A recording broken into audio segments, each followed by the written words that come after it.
In Los Angeles, you never know when you're suddenly going to be sitting opposite a celebrity. Josh Gad recalled his own startling encounter with superfame on a re-released episode of Let's Talk Off Camera with Kelly Ripa.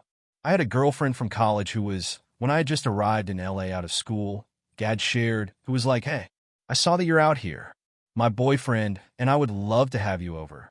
If you have nowhere to go, just come chill with us tonight." So I was like, "Oh, cool."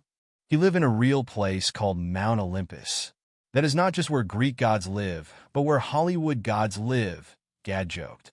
So I'm driving up on this rainy night. I'm 23 years old, and I'm like, who the hell is her boyfriend? He lives in a mythical god land, a kingdom. And so I get to this house, and there's this giant gate that looks like it's out of Jurassic Park. And I knock on the door, and my friend and her boyfriend open the door in matching bathrobes.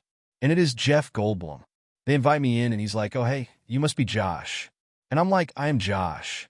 You must be Jeff Goldblum." "I know this because I know your work," Gad explained, proceeding to detail what he called the most surreal evening of my life. The Book of Mormon and Frozen Star explained that Goldblum and his ex had this weird sort of triangular seating arrangement where the two of them are sitting in these cushion chairs, and I'm at the point on the other end sitting opposite them.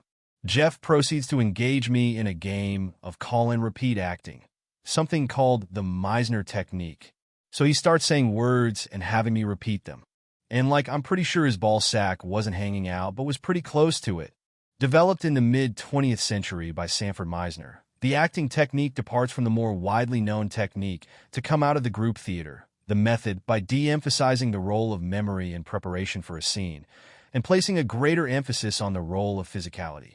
Hence, the repetition of words and gestures. Gad's exercise with Goldblum had him feeling like he'd been conscripted into yet another acting school. At the end of this very surreal exchange, he looks at me and he goes, "You're very good. You should come audit one of my classes." And I was like, was I invited over here to give Jeff Goldblum another student in his Los Angeles acting class? It was such a surreal, welcome to Hollywood moment, Gad said. I thought I was in an episode of Punk'd. He might have taken Goldblum up on his offer, but had literally just graduated college with quite a lot of debt and was not prepared to do more acting classes, but was thrilled to get a personal invitation from Jeff Goldblum in a bathrobe in his home.